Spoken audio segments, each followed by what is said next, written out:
On top of the mountain, there is a stream where the water runs uphill. You must carry the piglet every day to the top of the mountain and let it drink from the stream. As it drinks, you will sing to him. She taught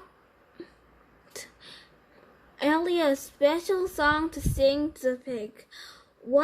The day of Maria's 15th birthday, you should carry the pig up the mountain for the last time. Then you take directly to Mara's father. It will be fatter than any of Igor's pigs.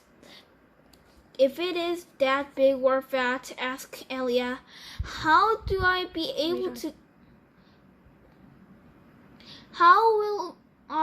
able to carry it up the mountain? The piglet is not too heavy for you now, is it? Asked Madame Zeroni. Of course not, said Elia. Do you think it will be too heavy for you tomorrow? No. Every day you will carry the pig up the mountain. It will get a little bigger, but you will get a little stronger. After you give the pig tomorrow's Father, I want you to do one more thing for me. Anything, said Elia. I want you to carry me up the mountain. I want to drink from the stream, and I want to sing the song for me. Elia promised he would. Madame Zeroni warned that if he failed to do this, he and his descendants will be doomed for all of eternity.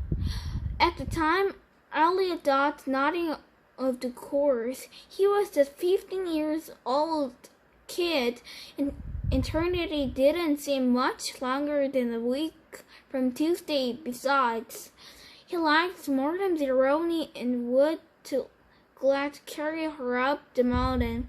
He would have done it right then and there, but he wasn't yet strong enough. Stanley was still digging. The hole was about 3 feet deep, but only in the center. It sloped upward to the edges. The sun had only just come out over the horizon, but it already could feel its hot rays against his face. As he reached down to pick up his canteen, he felt a sudden rush of dizziness and put his hand on knees to steady himself. For a moment he was afraid he would throw up, but the moment passed. He drank the last drop of water from his canteen. He had blisters on every one of his fingers and one in the center of each palm. Everyone else's hole was a lot deeper than his.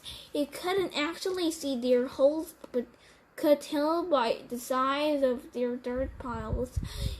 He saw a cloud of dirt moving across the wasteland and noticed that the other boys had stopped digging and were watching too. The dirt cloud moving closer, and he could see that it trailed behind the red pickup truck.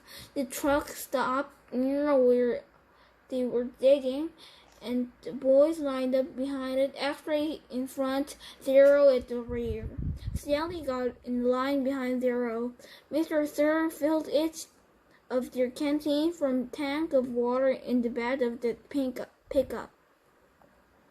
As he took Stanley's canteen from him, he said, "This isn't the Girl Scouts, is it?" Stanley raised and lowered his one shoulder. Mr. Sir followed Stanley back to his hole to see how he was doing. "You better get with it," he said, "or else you're doing to be digging in the hottest part of the day." He poked some sunflower seed into his mouth, definitely removed the shells with his teeth and spat them into Stanley's hole.